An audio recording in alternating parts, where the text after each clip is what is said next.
Ang susunod na programa ay rated PG. Patnubay at gabay ng magulang ay kailangan sa mga batang manonood. The views and opinions expressed by the hosts do not state or reflect those of the company and its management. Furthermore, the views, opinions, and insinuations made by the host, guests, do not reflect those of the show, the management, and the network. Magandang gabi, Pilipinas.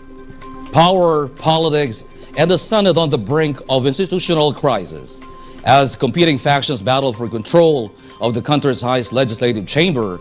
The question is no longer just who holds the gavel, but who holds legitimate authority. With accusations of illegality, constitutional violations, and political maneuvering flying from both sides, the stakes have never been higher.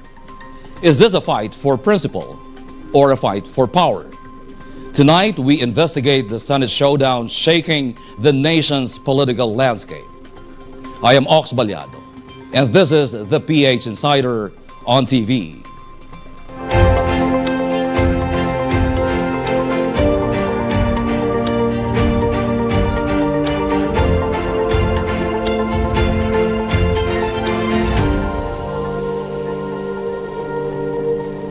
To help us make sense of the legal and constitutional issues surrounding the Senate showdown, we are joined by one of the country's most respected legal minds, a distinguished litigator, law professor, and political analyst. He has spent decades at the forefront of some of the nation's most consequential legal battles. Known for his expertise in constitutional law, election law, and public accountability, he continues to be a leading voice on issues that shape Philippine democracy. Attorney Howard Howie Caliel, good evening, sir. Good evening, Sir Ox. Good evening po sa inyong lahat at sa inyong mga tagapakinig, kakapanood. All right. And joining us also tonight is the Managing Director of the Unay Law Firm and a dedicated public servant who has lent his expertise to vital government offices, including the Department of Agriculture's Bantay Presyo Task Force and the National Meat Inspection Service. A fearless advocate for transparency, accountability, and the welfare of our migrant workers, he is a familiar face and voice on national television and radio, serving as the resident legal expert for programs like OFW or Overseas Filipino Watch on IBC 13, and our resident legal expert, Attorney Rizandro Unay. Sir, good evening. Magandang gabi. Samahan niyo kami sa isa na namang oras na paghimay ng mga isyong napapanahon. Ako po si Attorney Rizandro Unay. All right, once again, welcome to the PH Insider on TV. And to strengthen this round table of insights, we are joined by our resident political analyst, a veteran in the field of political issues, known for his bold, direct, yet intelligent insights and explanations. Now, one of the most in-demand and fast-rising voices in political talks, and public affairs discussions, an academician from the University of Santo Tomas, and an international relations expert, Professor Dr. Dennis Correlacion. Good evening, Sir Ox, Attorney Rizandro, Attorney Howie. Magandang gabi sa inyong lahat. Narito po ako upang samahan sina Sir Ox at Attorney Rizandro na bulat-latin at himayin ang isa naman nagbabagang issue. Well, it's so exciting to be with these amazing gentlemen with impeccable credentials. Pero ang nangunguna po sa mga isyong pinag-uusapan ngayon ng bayan, bangga ng minorya at mayorya sa Senado, tumitindi. Lalong umiinit ang bangayan sa Senado matapos magharap ang magkakaibang pahayag Senate President Alan Peter Cayetano at Acting Senate President Pro Tempore Sherwin Gatchalian kaugnay ng liderato ng kapulungan. Matapos makabuo ng quorum ng 12 o ang 12 senador, idineklara ng kampo ng Gatchalian na bakante na ang lahat ng posisyon sa Senado. Ngunit iginiit ni Cayetano na siya pa rin ang legal, moral at lehitimong Senate President. Ayon naman kay Senador Panfilo Lacson, nawalan na ng bisa ang liderato ni Cayetano nang mabuo ang quorum at madeklarang bakante ang mga posisyon. Samantala, sinabi ni Cayetano na iligal ang naging sesyon at layunin lamang umano nitong pigilan ang pagdinig ng Blue Ribbon Committee sa umano'y flood control scandal.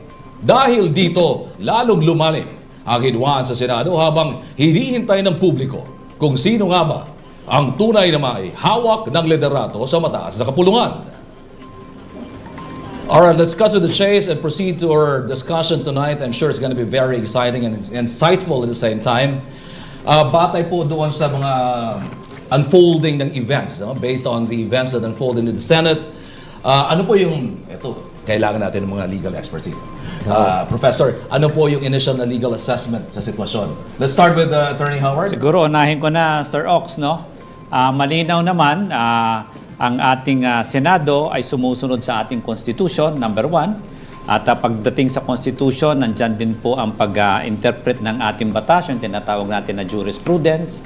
At being a collegial body, ang Senado ay dumadaan din sa pag-implement ng kanilang norms, culture, tradition, at in this case, precedents, no? So tingnan po natin ano ba ito mga nangyari. Number one, Constitution.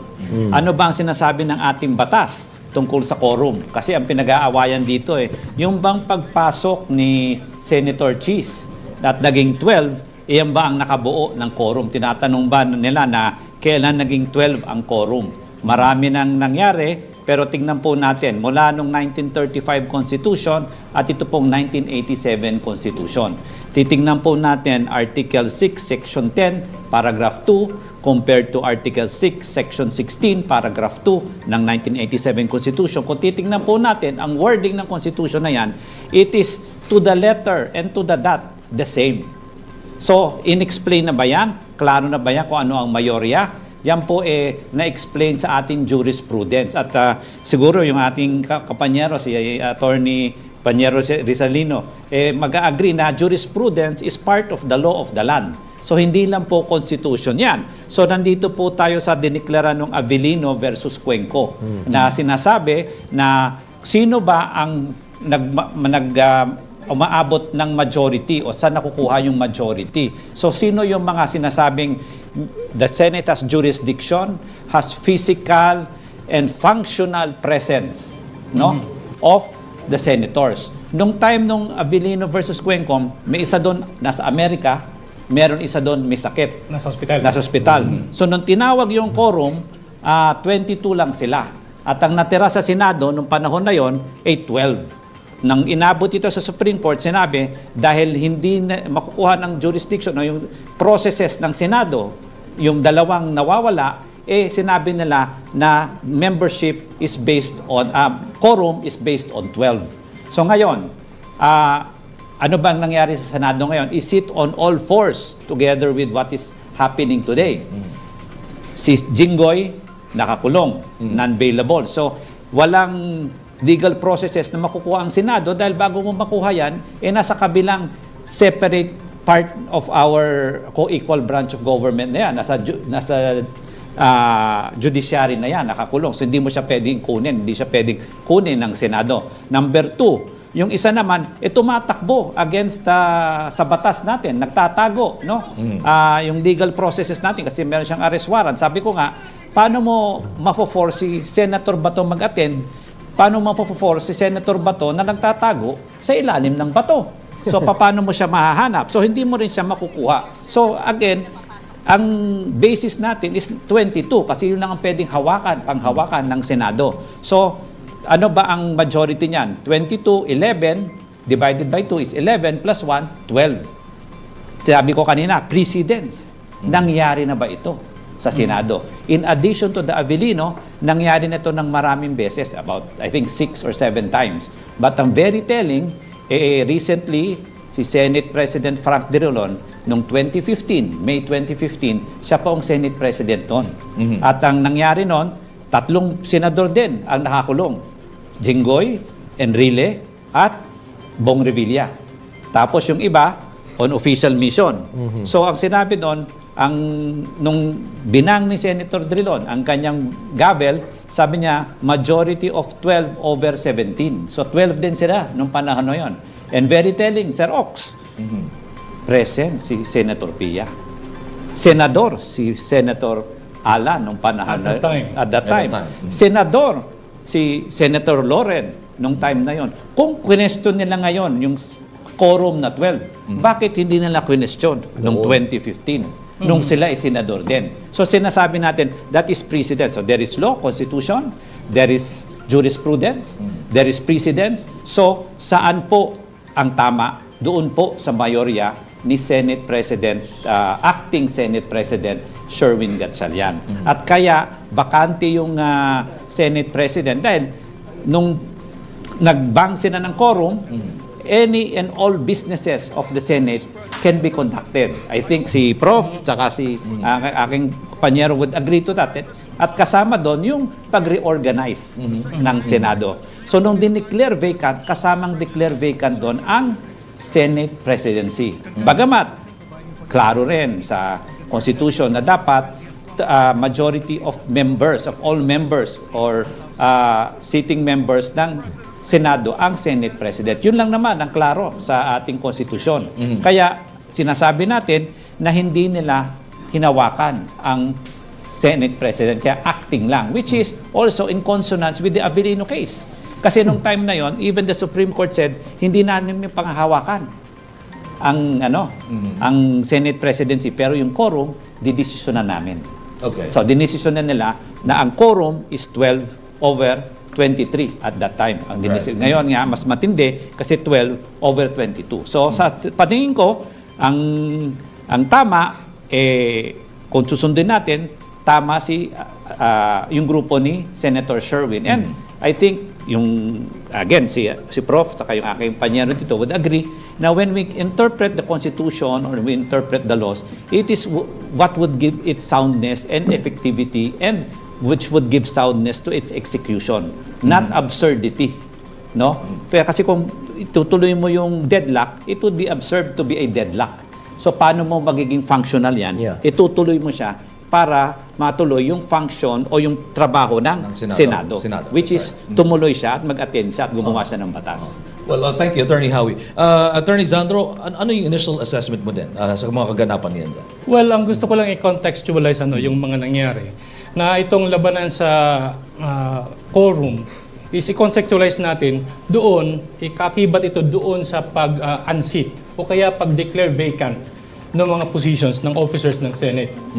So, ang tinatanong karamihan ng ating mga mamamayan ngayon, if bigyan na natin sa grupo ni Pro Tempore Gatchalian na mayroon silang quorum.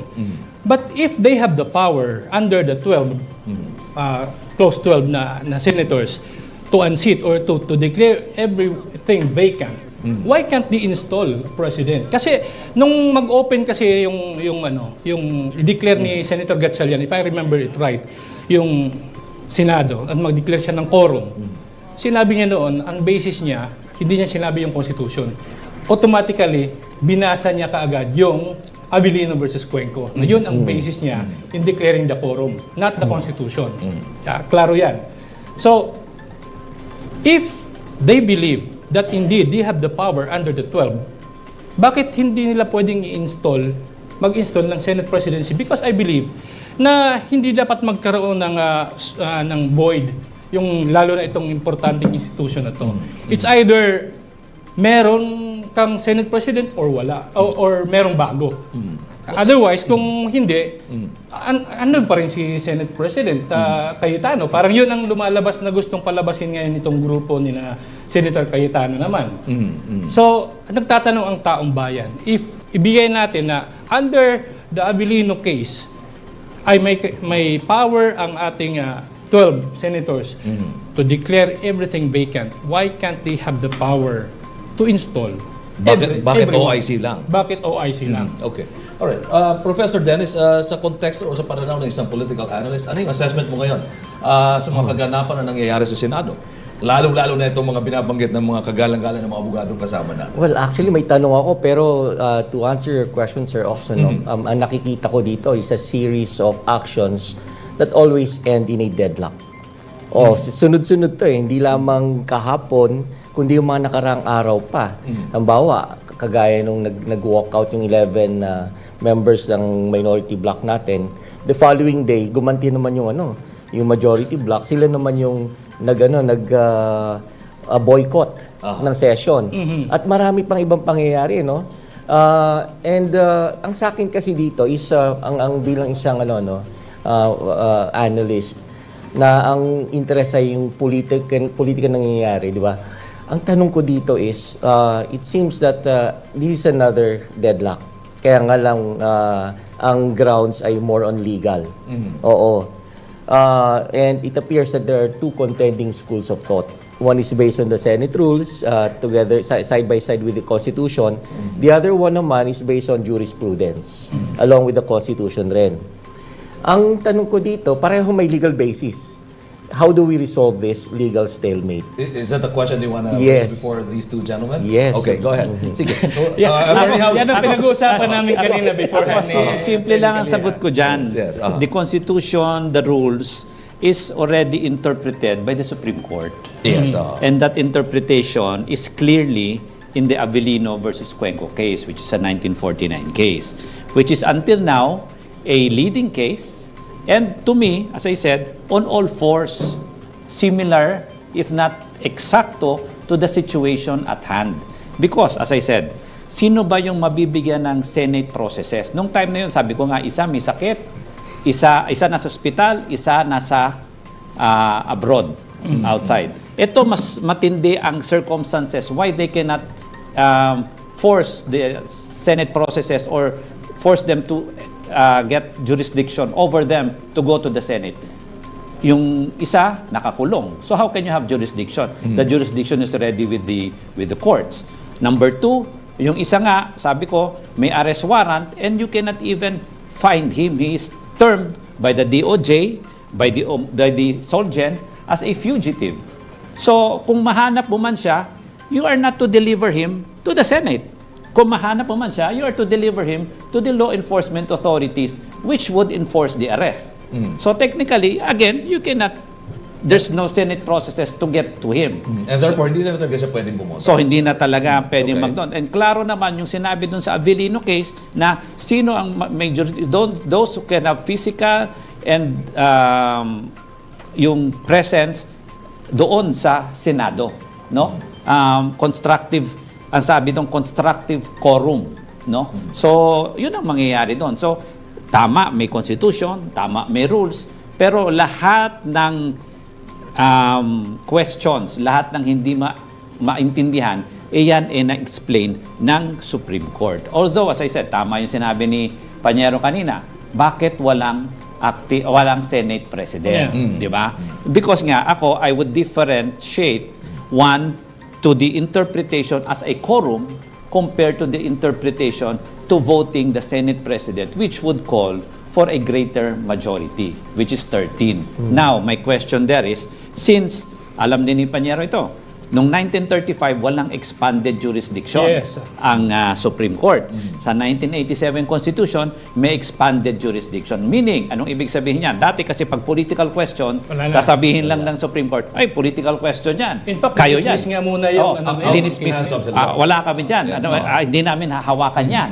Di ba? But now, with the expanded jurisdiction, even if it has internal rules of the Senate, as long as it has constitutional consequences, the Supreme Court may, in its discretion, enter or give its opinion or give its ruling.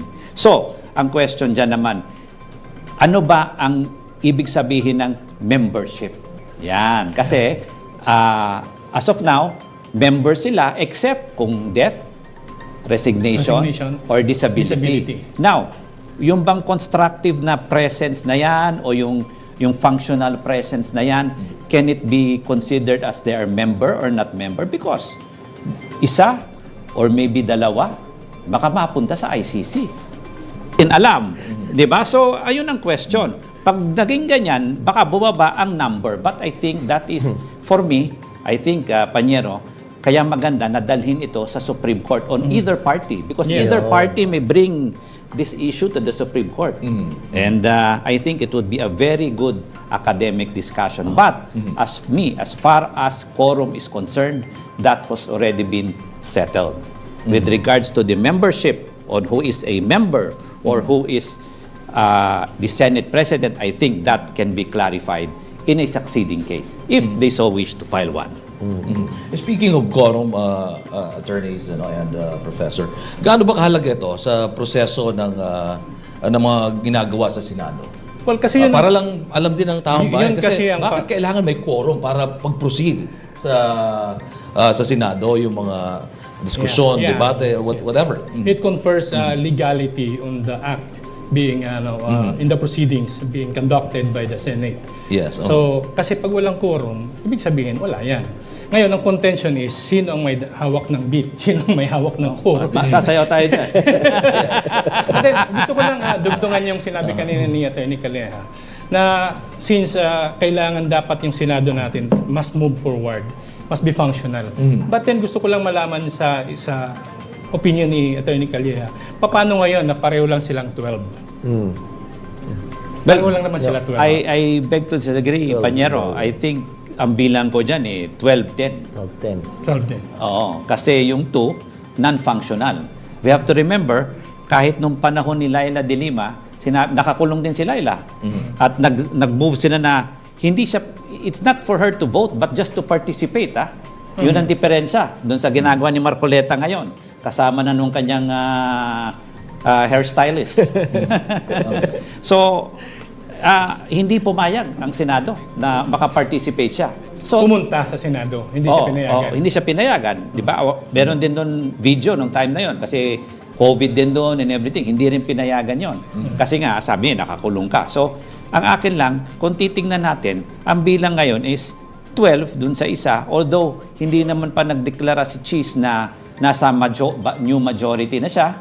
Although sinasabi niya, nagdoon siya para sa institution. Correct. Para sa Senado. Para sa Senado. Which sa akin, for whatever it's worth, a lot of people can say many things about him, but his act the other day, talagang ako, I laud him for putting the dignity and the interest of the Senate above all at that time, no? Yes, At this time. So ngayon, ang sinasabi natin, ano ba ang mangyayari? Yun nga sa 12-10. Kaya nga ang bilang ko is 10 lang kasi yung isa talagang for all intents and purposes, how can we even count somebody who is kumbaga evading the processes of the law?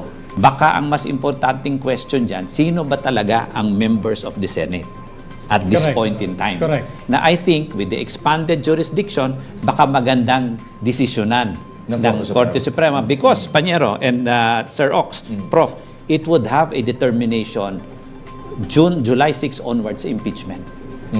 Kasi nandun, importante. Sa Kasi bilangan. they can continue with the business of as an impeachment court with 12 kasi meron silang quorum. Right. On my opinion, pwede yan tumakbo, pero ang question dyan, kailangan pa rin yung 2/3 vote.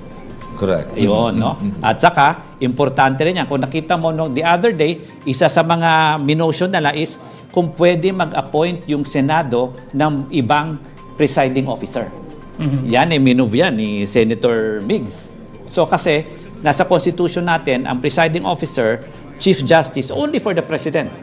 But it is silent on other impeachable officers. Oh, yeah. So meaning, since it is an impeachment court and the Senate is the only body which is the impeachment would conduct the impeachment court, it can make its own rules. So it can appoint its own presiding officer. Pero kung gusto nila si Senator Sherwin to them, who is the acting SP or maybe SP, whatever they want to call it, pwede siyang presiding. But if not, pwede silang mag-elect ng iba. And importante ang presiding. Panyero, alam mo yan. Yes, of course. Kasi pag nag-motion tayo, baka i-dismiss. Pag nag-objection tayo, baka baliwalain. So depende yan. Nasa kanya ang beat. Nasa kanya. Kanya ang beat. Baka mapasayaw tayo dyan. Yes. Oh. Sige, Attorney Sandro, you want to comment on that? Well, ang gusto ko lang itanong sana kay Atty. Calleja, yung pagdating sa, yun na nga, nasagot na rin niya, na dapat kung pwedeng mag-appoint sila ng presiding officer. But then I come across with a provision in the Constitution wherein it says that the Vice President may be removed in the same manner as that of the President. Okay. And following that line, if the President is to be removed by impeachment and the Chief Justice presides when the President, then most probably The Vice President?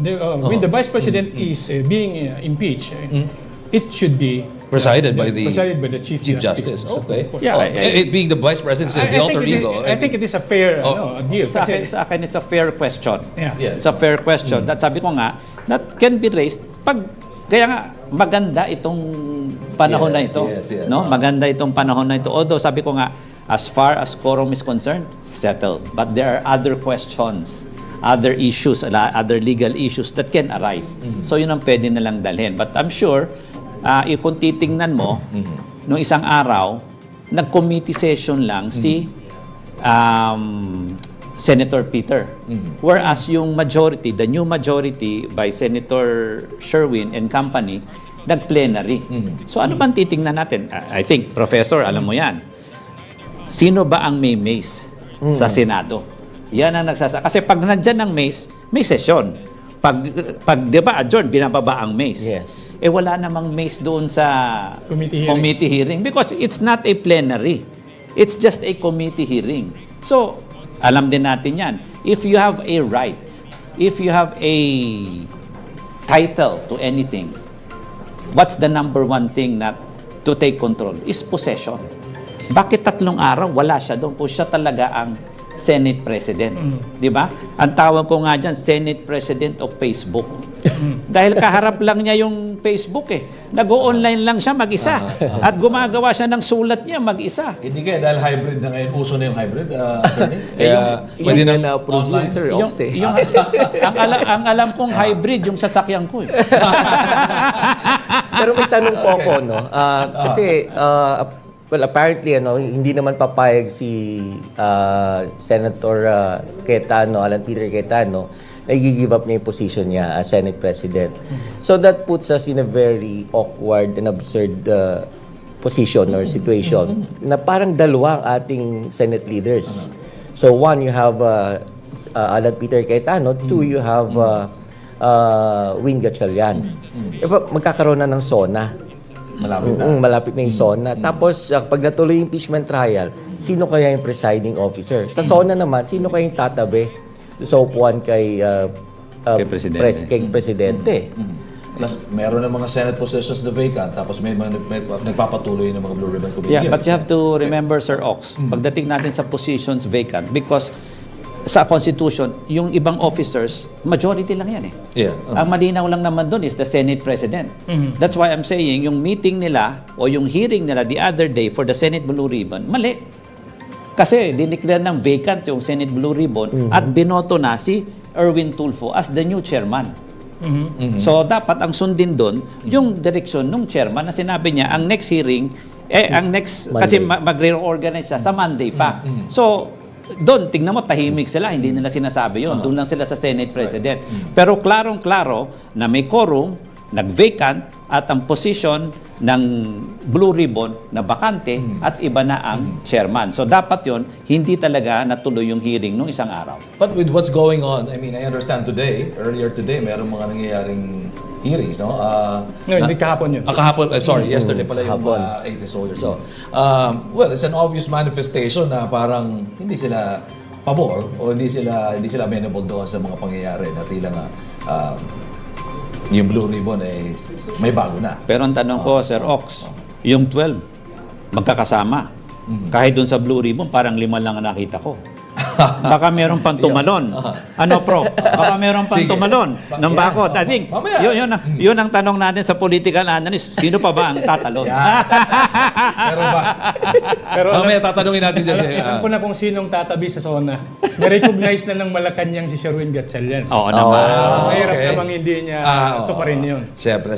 Pero gusto ko marinig yung silip dyan ni Professor Dennis, no? Sige po, pakinggan natin mamaya. In a little while. Beyond the legal arguments and procedural debates, the issue also raises broader questions about governance, accountability, and the strength of our democratic institutions. Let's examine what this political showdown means for the country moving forward. The PH Insider on TV will return after this very short break.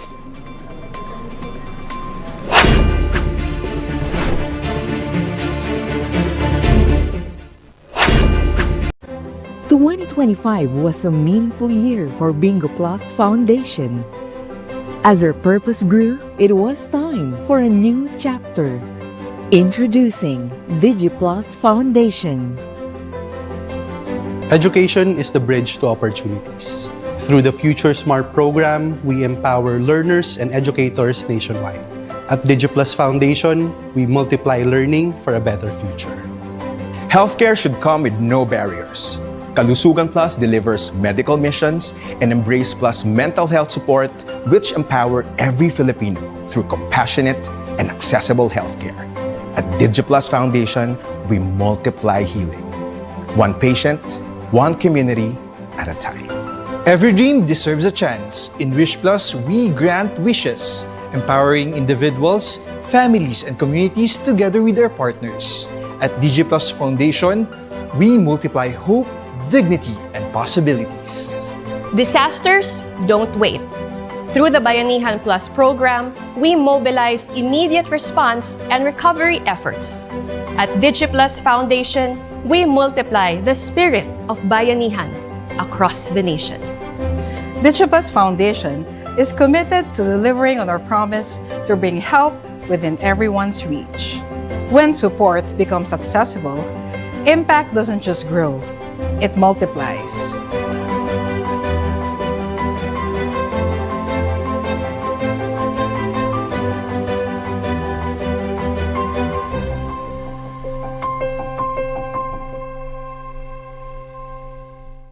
Madaling pa mag-cash in sa Bingo Plus? Sa Bingo Plus. Official partner na namin ng Bayad Center. Easy! License ba yun ng Pagcor? Sa Bingo Plus. Kaya responsible gaming lagi. Ang fun! Gaming? Na may insurance? Sa Bingo Plus. Sa PhilFirst, insured ang wallet mo ng 1 million pesos. Safe nga! Talaga namang... Sa Bingo Plus. Partnered with Bayad Center, licensed by Pagcor, protected by PhilFirst. Sa Bingo Plus. The best players succeed because they set boundaries. Every great athlete wins with control. Always have a game plan.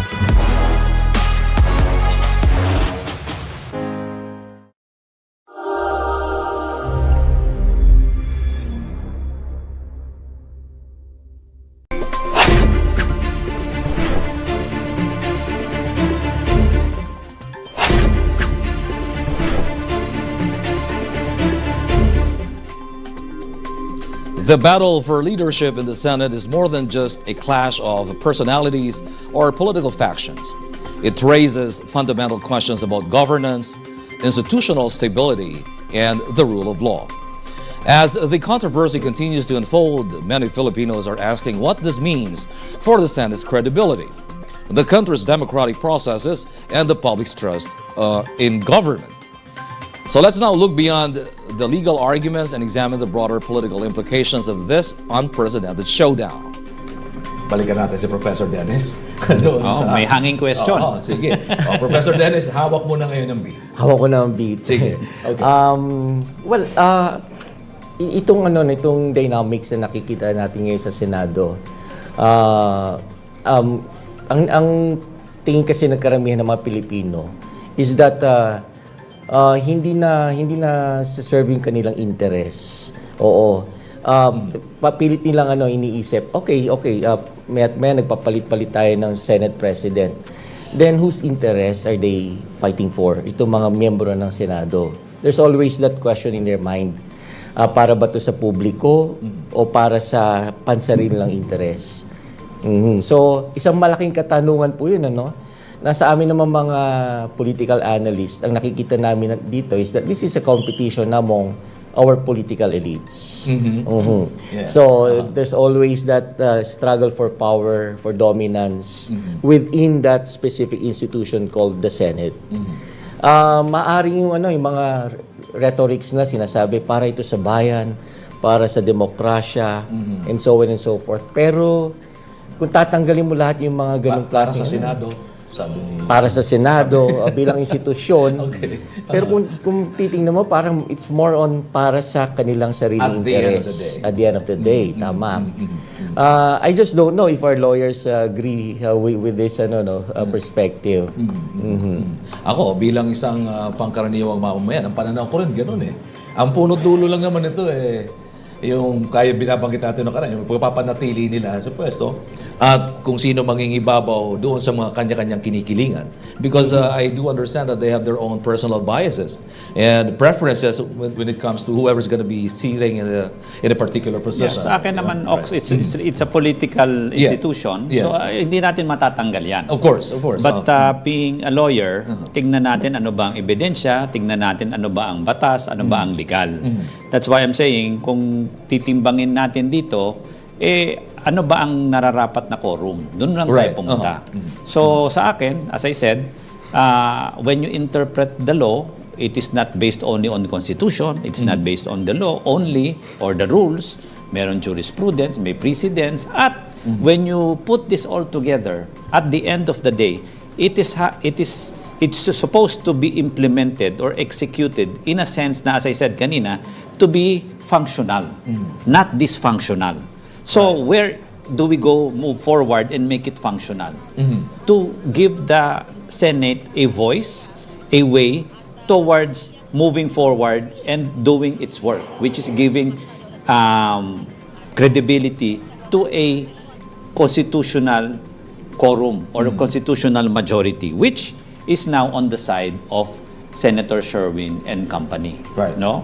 What does this reveal about the current state of our political, of the Philippine politics, rather? Walang nakikita ko dito, mga sir. Itong hidwaan ngayon sa Senado ay bunga lang ito ng mas malaking hidwaan pampolitika sa buong bansa natin. In fact, ang nakikita ko, it's more on who controls the narrative, who would control the narrative. At napunta lang ngayon sa Senado dahil nga ang lahat ng ito ay dahil lang sa 2028 elections. Dahil gusto ng iba na ma-unseat si BP Sara para hindi makatakbo. And at the same time, yung iba naman, ang sinasabi ay hindi, para matabunan yung flood control. Which is kung titingnan naman natin, sino bang walang kasalanan? lahat naman sila may kasalanan kung tutusin. Sila Hindi mo naman sabihin, Panyero, lahat may maleta? Hindi lang sa kanya-kanyang panahon. Pagdating ng panahon, may maleta din siguro. Diba, Professor Dennis? Sige. Tama. Anong pananaw mo dyan pagdating sa Actually, Philippine politics? may gusto rin akong itanong na dun susugan ko sana yung point ni attorney na di ba yung mga nakaraang linggo nakita natin na talaga namang very intense and very polarized yung Senado natin. And there two factions are vying for the Senate leadership. Sa akin lang bakit kaya ano bang at stake dito? Bakit kinakailangan why go through all these messy things just to either yung maintain o yung Senate leadership, yung position na yon, or take it away from whoever is holding it. Di ba? Ano bang at stake dito? Control ng narrative. Control ng narrative. Pero tingin ko marami pa, attorney, hindi lamang Of course, marami pang ibang implications yun. Kaya kailangan talaga mag-agawan sila. Dahil ang pinag-uusapan ngayon, either sinong masama, si Sara ba o yung kabila. Yun ang kanilang pinag-aagawan dyan. Right now, kahapon, nag-conduct ng investigation yung faction ni Alan Peter Cayetano. And to me, whether or not legitimate sila or blurred pa yung ganun, para sa akin, medyo practically naipakita nila sa sambayanan dahil naka-live yung mga investigations na ginawa at yung mga testimonies ng 18 Marines. So para sa akin, may impact din kahit papano yun. So, whether you question the legality of that meeting or not, yun ang importante para sa akin, yun ang gusto nilang ma-achieve kahit papano. May naniwala pa ba doon sa 18 Marines? Well, kasi di ba may issue na yan dati doon sa notarization. Di ba? Panyero, abogado tayo, pero kung may joint notarization ka, dapat in all instances, magkakasama tayong 18. Pero hindi naman, inamin naman nila din na hindi in all instances, magkakasama silang 18. So, maraming question dyan. At saka, sa akin na, in addition na sinabi mo pa niya na 2028, ang nearer issue dito yung July 6 impeachment opening. Yes. So, I think iko-control nga the narrative o iko-control ang kwento kasi nga, as I said, importante ang presiding officer, importante ang mga boto, para nga kailangan natin ng 2/3 para sa impeachment. So, I think depende rin yan. Ano ba ang, kung sinasabi natin na gustong ipakita yung katunayan ng 18 Marines, doon sa impeachment, mapapakita yung katunayan ng 6.7 billion unexplained wealth. Yung 600 millions ni Mary Grace Piatos na hindi pa makalimutan. Yung bribery sa DepEd at sa OVP. At yung, ano yun, yung harassment, yung intent to kill, yung pagkuha ng killer, di ba? Kay Presidente, kay First Lady, kay Speaker Martin na meron pang picture na gustong gilitan ng liig. So lahat yan ilalabas sa impeachment. So ang question niyan, palalabasin ba yan? Pakikita ba yan? Di ba? So all of that, sabi ko nga, to control the story, to control the narrative, lahat yan importante. Kaya pinag-aawayan siguro itong liderato sa Senado ngayon. Okay, with this standoff, no, with what's going on in the Senate right now, how does this affect the credibility and the public trust in the Senate as a institution, as an institution? Kasi anong tingin mo dito, Professor? Sobrang marami tayong mga kaibigan, maraming mga tao naririnig natin. Ano nangyayari sa Senado? Actually, ang image ngayon ng Senado hindi maganda because of what has been happening. Parang ang tingin sa kanila yung mga ganid sa pwesto, sa kapangyarihan, at even to the point na gagawin kahit okay lang sa kanila ma-paralyze yung Senado as an institution for as long as they remain in power. So talagang negative this is not only the opinion even outside the Philippines yan rin ng kahit yung yung portrayal sa Senado natin ng foreign media bagsak din, hindi rin maganda. To them, katawa-tawa na That's right. Naging laughing stock na nga Yes. Tapos in terms of performance, ina-assess rin naman recently yung performance ng dalawang chambers. Mukhang napupuri pa yung lower chamber, yung kamara natin kasi mas efficient sila magtrabaho ngayon. Wala silang ganyang klaseng dispute. And ang isa sa mga basehan yun daw anti-dynasty bill. Tapos na sa second napas na. Oo, naipasa na. Ano daw nangyayari whether we sa agree Senado? or not. That's right. Iba pang usapan kung kung magandang version ng anti-dynasty bill kasi sabi nga ni Attorney Chel Jokno, parang pro-dynasty bill, hindi to anti-dynasty. Pero Prof, ang ko lang dyan, yung stalemate na yan, hindi yan bago. At yan pangalawang beses ginawa na yan ni Alan Peter ngayon. First in the House, nung sana ni Lord Velasco. Naalala mo, may nag-session sa plenary, may nag-session sa sa Quezon, sa celebrity sports. Ngayon naman, meron din standoff sa Senado. At sino na naman? Dati Speaker si Alan, ngayon Senate President si Alan. So talagang may panggulo. May common denominator na nanggugulo. Hindi na Pangulo, Panggulo. Panggulo. Masasabi ba natin pattern? May pattern? Well, mukha, Kasi dalawang beses na, sabi nga ni Attorney Or Howie. it's just what you call, for lack of a better term, a recurring drama over age. Kala ko more of a political instinct, na you have to fight for your political survival. Masyadong mabait sa term si Sir Ox. Or are we witnessing a deeper political realignment within the Senate? Well, I think our senators have already decided to which side they would like to be in. Pero kasi may mga malikot ngayon para may mga tawag diyan, nagbabadyang hindi pa sinasagot ni Professor sino yung tatalon nagbabadyang tatalon. Yun yung sinasabi natin mga deeper realignment. Sige nga. Well, may mga may mga nababali-balita lalo na last weekend. Meron daw dalawang senador na tatalon. Yung isa doon hindi tumalon. Yung isa nagpakita nung nakaraang session. Ngayon, kung meron pang madadagdag, yun ang hindi natin alam. Mahirap hulaan. Pero ang masasabi ko lang dyan is that kung meron man silang masusungkit, itong grupo ni Senator Gatchalian, I think ito yung hindi kasama sa hardcore ng grupo ni Senator Alan Peter Cayetano.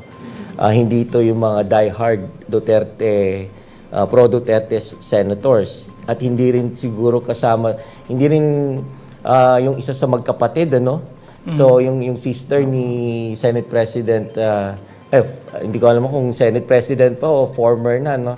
Well, yung sister niya, malabong tumalon rin yun. And I think yung mga Villars, malabo rin tumalon. Malabong tumalon pag umiiyak eh. Ayo. Kasi mahirap yung senador na gustong maging artista. By elimination, parang maliit na lang yung Parang alam ko na yung pinatutungo ni Professor eh. Usapan natin, itong mga government institutions. Sa kabila nitong mga controversies ngayon, what's the moral? Ano ba yung mga lessons na dapat tignan o pagtuunan ng pansin dito ng mga government institutions natin? Well, sige nga. Si Professor Dennis ang magandang ano dito eh. Siya yung taga-UST. Resource person dito eh. Sige. Well, dito sa ito sa dynamics sa Senate natin, if there's one important key takeaway that we have to remember is that there's always this battle between yung self-interest and the need to promote democracy, transparency, and all other ideals, most of which are enshrined in our Constitution. So, kaya ang yung mga kapwa nating Pilipino, as they watch these events, dapat ang iisipin parate, ano ba to? Yung kanilang mga action ba, is it really for their self-interest or is it for the higher, the noble principles? Diba, like democracy, transparency, institutional effectiveness, and so on and so forth. Okay, ang daming nasasakripisyo, Professor Dennis, no? Attorneys, no? Sa mga nangyayari. In fact, ang tingin pa nga ng marami, batay sa mga pinaparating sa atin, hindi na functional yung Senado. And therefore, na-defeat yung purpose ng institution. Ano bang dapat, itong mga political leaders natin, pagdating sa institutional stability, ano dapat gawin nila? Anong suggestion natin? Anong, Attorney Howie, bilang isang abogado na pwede rin maging mababatas, paano po natin sila ilalagay doon sa posisyon? Parang pinopromote mo na ako sa 28. Pakiramdam ko kasi papunta rin sa Attorney Howie. Sige. Kung ikaw ang campaign manager ko, Ox, baka pwede. Pero siguro ang sa akin lang, no, sa ating mga liderato, kung talagang gusto natin yung institution, tingnan po natin talaga yung sanctity of the institution, no? Whether we like it or not, tayo e binoto ng taong bayan. So we have to rise above partisan politics. We have to rise above personal issues. Although, syempre, tao tayo, mahirap yan. Pero iisipin natin na dapat, di ba, ang sabi nga natin, yung lower house is the house for constituents.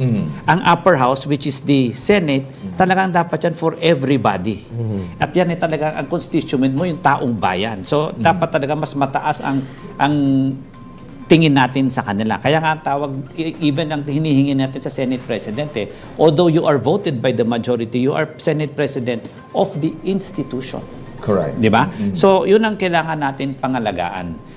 Okay, parang ginaguide ni Attorney kung paano dapat ito tignan ng mga kababayan natin. Ano ba dapat bigyan ng atensyon ng mga pangkaraniwang Juan sa mga pagkakataong itong punong-puno ng kontrobersya? Sa ngayon kasi nakikita ko yung pangkaraniwang Juan, depende kung sino nagsasabi. Pag sinabi ng isang ayon sa taong bayan, kaninong taong bayan? Sa'yo? Sa'yo o sa kabila? Yun eh. Kahit yun, parang nagkaroon na talaga ng demarcation line. Depende kung sino nagsasalita. Itong ginagawa ko para sa taong bayan nino. Parang ganun. Pwede mo nang sabihin niya yun. Hindi talaga yung the ideal way of saying na ito para sa taong bayan. Na totoo talagang para sa Pilipino. Palagay ko yun ang dapat natin tingnan din, according to Attorney Calleja, na dapat maging discerning tayo. Kung sino nambobola, kung sino may interest lang. Many times in the past, marami na tayong episodes, palagi natin nasasabi ito. Sana, itong mga nangyayari na ito, dapat maging lesson sa atin. Dahil at the end of the day, tayong mamamayan, tayong totoong mamamayan na nandito sa baba, tayong nagsasuffer. Dahil na rin sa hindi tayo naging matalino kung paano natin ibigay ang ating napakamahal na boto. Alam niyo po, ang right to suffrage, ang ating sinasabi natin sa Constitution na sovereignty resides in the people. Na-exercise niyo po yan once in every 3 years lang at isang araw lang. At yun ang yung pagboto. Election. Once given away, you can never take it back. And look, hihintay ka na lang kung anong mangyayari. Kagaya ngayon. So, yun lang ang masasabi ko para sa ating mamamayan. Binanggit ni Attorney Zandro, napakamahal na boto. Iba tuloy yung pumasok sa isip ko. Mamahalin ng mga boto to. Maleta nga, sir. Maleta nga. Ang ibig kong sabihin, walang kapalit na presyo. Kaya mahal eh. Maganda yung nililinaw kasi ang tendency kasi, sorry to say this, pero yun yung reality. Talagang tuwing may eleksyon, doon nagmamahalan ng boto eh. Tama.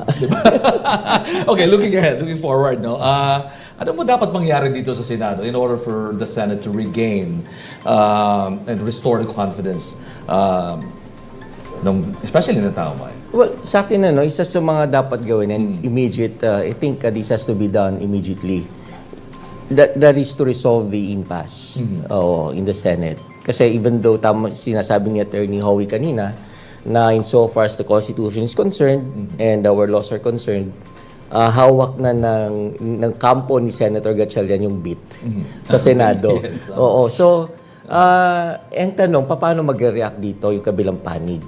Oo. So, I think it's time for our senators to, sabi nga ni Attorney, to rise above their personal interests, personal issues, and be magnanimous. O halimbawa, siguro it's about time kasi it's about time for Senator Alan Peter Cayetano to concede. Kasi yung public opinion is against him. Tapos yung mga kasamahan niya, majority, are already telling him na iba na yung majority ngayon at iba na may hawak ng leadership. So, sayang kasi he had the opportunity when he was still I don't know if he's still the Senate President, pero sayang kasi meron siyang opportunity na after getting that position, sana ginawa niya is to reach out to the opposition. And be like a statesman. Para buuhin. At maging consensus builder sana. Kagaya ng mga ginawa ng mga nauna sa kanya, bawa, although hindi naman popular figure to, si former House Speaker Jose de Venecia. Nung hindi siya very popular. Rainbow Coalition. Yes. Rainbow Coalition. Sinama nila lahat doon, even the opposition. And maganda yung resulta. They were quite effective in performing their job, which is to make laws. Di ba? So, ganun sana. Kaya nga lang he blew that chance. Nawala sayang. Pero dagdag natin na yun nga na at this point, sinabi na rin ni Prof na it's about time na si Senator Alan to concede. Kasi the palace has already spoken. Even Speaker Boji D has already recognized. So, Expectedly. So, sino pa ba ang kasama niya? 10 na lang sila. Yes. So, hindi ko pa nga alam kung buo yung 10. Ayan na naman Para may laman yan, Attorney. Parang may laman Parang may palaman. Parang may alam sa Attorney. Sa mga mangyayari. Kasi yung sumama kay Robin sa CIDG, ilan lang? 5 lang ata sila, 6. Ngayon nag-hearing kahapon, parang 5 lang din sila, hindi sila buo. So, kahit nung simula, never ko sila nakitang buo na 10 or 11 or 12 except nung dumating si Bato last week. Pero yung makita mo yung grupo ni Sherwin, palagi nagpapapicture. Buong-buo sila. Sama-sama sila. So, I think it's really incumbent na dalhin ito sa para matapos. Kung ayaw niyang mag-concede at hayaan na yung grupo ni Sherwin, I guess it's incumbent whether the group of Sherwin or the group of Alan bring it to the Supreme Court or both of them. They can file their own petitions. Pwede naman yan, walang problema. And sabi ko nga, I'll be more than happy kung imbitahin tayo Pero pwede ba sa panig ako ni Sherwin dahil yun ang aking paniwala nasa tama. O hindi kaya may kanya-kanya lang din naman silang strategy. Kasi yung iba nagpapakita ng show of force kung tawagin, ano? Of course. Meron naman ditong tahimik lang na galawan. Hindi natin masabi sa ngayon eh. But anyway, I'd like to thank you gentlemen for your time today. I mean tonight. It's really a pleasure having you in the show. It's a very insightful one. Thank you, Attorney Howdy. Thank you, Ox. for joining Sana the show. maulit anytime. At iinit pang impeachment. So, tawagin nyo lang ako anytime. Of course, of course. Professor Dennis, maraming salamat. Muli. Maraming salamat din, Sir Ox. And of course, Attorney Zando, thank you very much for joining Thank you. Thank you. What we're witnessing today is more than a struggle for leadership. It is a test of the Senate's credibility and the strength of our democratic institutions. While politicians debate power and procedure, Filipinos are looking for accountability, stability, and leadership. The real question is not who wins this political battle, but whether the Senate can rise above division and fulfill its duty to the people. Because in the end, positions are temporary, but public trust, once lost, is far more difficult to regain. Good evening. Ako po si Ox Balyado, and this has been the PH Insider on TV.